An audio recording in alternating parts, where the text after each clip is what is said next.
આંધળો છે. અહંકાર પોતે કશું જોઈ શકતો નથી, અહંકાર પોતે કશું વિચારી શકતો નથી, અને અહંકાર પોતે કશું કરી પણ શકતો નથી. જોઈ શકતો નથી, વિચારી શકતો નથી, કરી શકતો નથી. એ ખાલી અહંકાર જ કરે છે કે મેં કર્યું અથવા મેં ભોગવ્યું. સમજાય છે? એટલે અહંકારને આંધળો કયો. શું કીધું? અને એ અહંકાર બુદ્ધિની આંખે, ચિત્તની આંખે, મનની આંખે જોઈ જોઈ અને પોતે નિર્ણય કરે છે, એટલે અહંકાર કરે છે. સમજાય છે મારી વાત? એ અહંકારની જેવી સ્ટ્રેન્થ એવી અસર થાય એને. બરાબર. સંજોગો નહીં, સંજોગોમાં એ કયા લેવલે એ અહંકારથી વેદે છે એવી એને અસર થાય.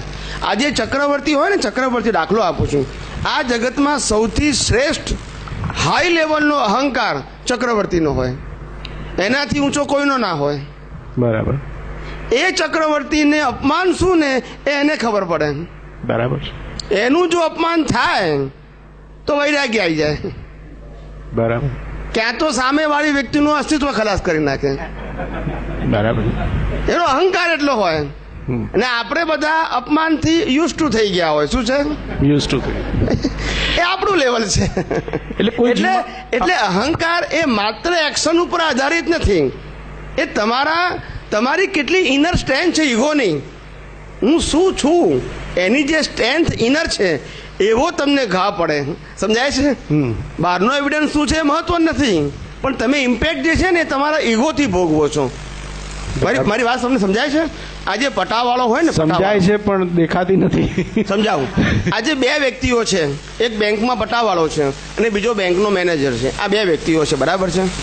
પેલો પટાવાળો કહે છે સાહેબ મને ચપ્પલ સાજી આપેલા, મૂછીને કહે છે ચપ્પલ સાજી આપો. પેલો કે જા કલાક પછી આવજે, મૂકી રાખે છે, ત્યારે હું કામ કરું છું. તો પટાવાળાને કશું ના થાય, એ મૂકીને આવતો ને જતો રહે. એ એના માટે નોર્મલ હોય. શું કહેવાય? નોર્મલ હોય. એના માટે શું છે, આ પ્રકારનો સંવાદ સાંભળવું એક એવી વસ્તુ છે, નોર્મલ યુઝ ટુ છે. એને એવું ના લાગે કે મારું અપમાન કર્યું. ખ્યાલ આવી ગયું? હવે પેલો મેનેજર બેંકનો આવે, પેલો કે ચપ્પલ સાજી, પેલાને ખબર છે કે આ બેંકનો મેનેજર છે, બાજુમાં જ બેઠો હોય, એટલે પેલો કે એ ચપ્પલ, હા સાહેબ સાજી આપું છું.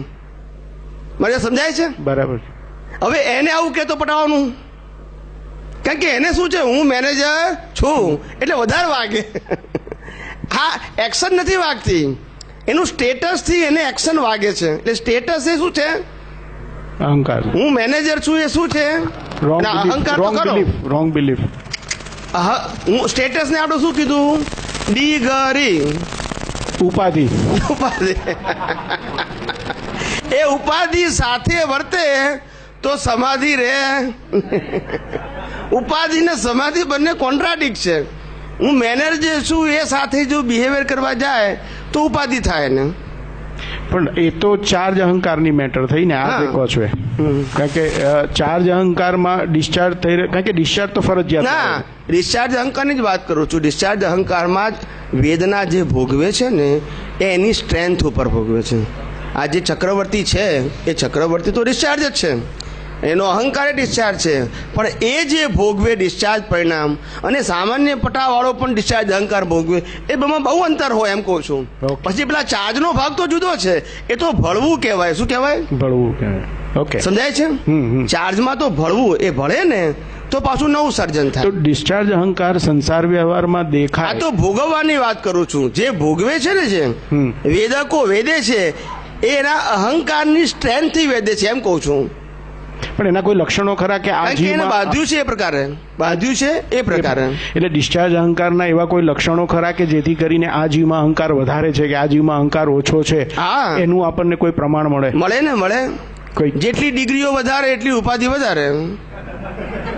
શું કીધું? હોય જ. તમે માર્ક કરજો. તમે આ બધું કહું છું ને એ લાઇટ નહીં લેશો, તમે રિયલાઇઝ કરજો એમ કહું છું. આ મારું નાનું સ્ટેટમેન્ટ બહુ મોટું કામ કરશે જો તમે ખરેખર એને રિયલાઇઝ કરવા પ્રયત્ન કરશો તો. જેને ડિગ્રી વધારે એટલી ઉપાધિ વધારે.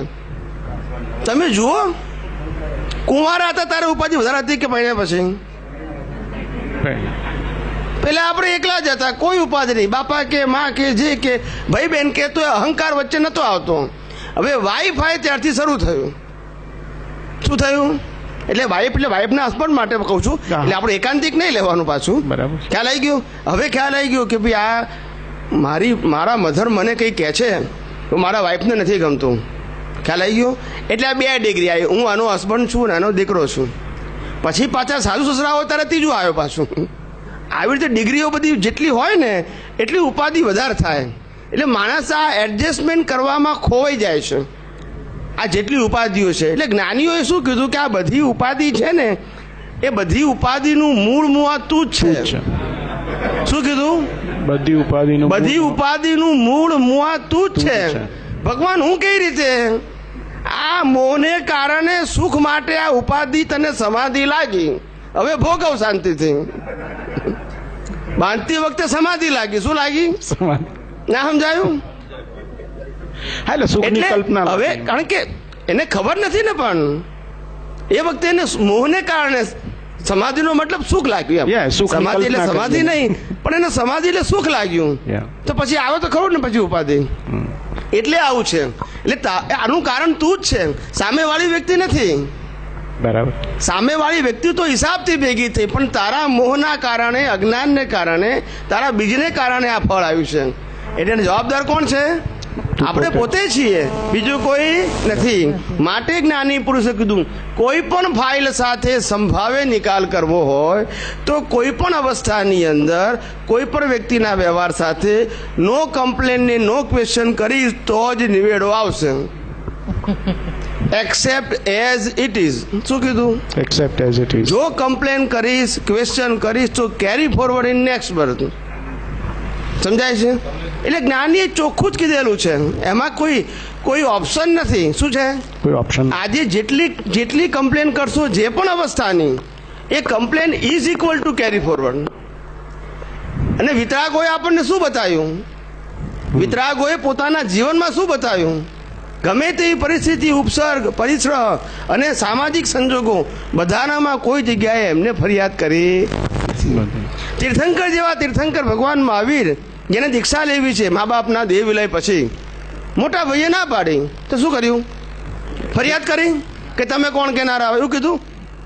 આ તો ભલે પરિણામ સ્વરૂપ છે, પણ એની એટીટ્યુડ કેવી છે? એક્સેપ્ટ કરે છે. આ પદ હોવા છતાં, મારી વાત સમજાય છે? એ આપણને શું સૂચવે છે? આવી પદ છે પણ એનો અહંકાર નથી એને કે હું તીર્થંકર છું. મારી વાત સમજાય છે? હોય જ નહીં ને એ પદમાં તો. એટલે આ બધી વસ્તુનો સંભાવે નિકાલ કરીને મોક્ષે જઈ શકે છે. હા બોલો. એટલે આમાં સ્વામીજી એવું થાય છે કે આપણી જે સ્ટ્રેન્થ હોય ને, જે તપ ઊભું થાય એ વખતે, એટલે એ આપણે દાદાએ એને અદિત તપ કહ્યું ને.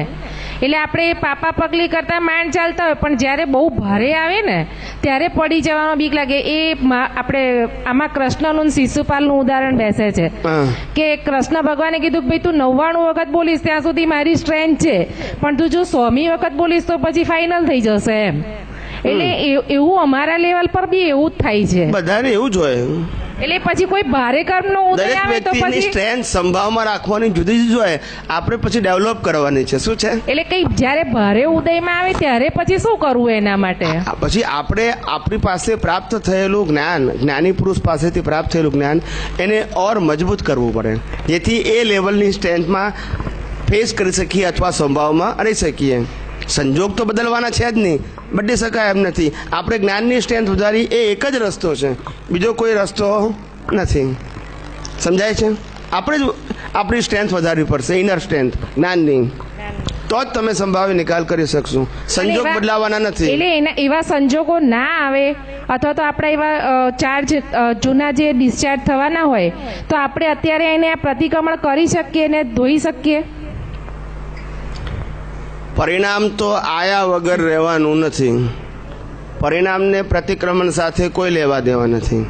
પ્રતિક્રમણ એટલા માટે કરીએ છીએ કે આજે જે કર્મો ભોગવી રહ્યા છે એ કર્મો મોક્ષ માર્ગ માટે લાયક અને સહાયક ન હોવાથી, તેથી આવા સંજોગો મને પ્રાપ્ત ન થાવો એના માટે પ્રતિક્રમણ છે. સમજાય?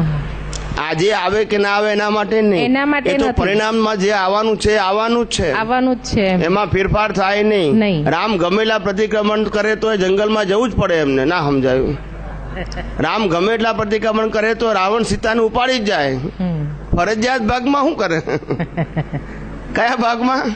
ફરજિયાત ભાગમાં કશું ના થાય, પુરુષાર્થના ભાગમાં થાય. એટલે જાગૃતિ જ વધારવી પડે આપણે. એક જ રસ્તો છે. બોલો સાહેબ.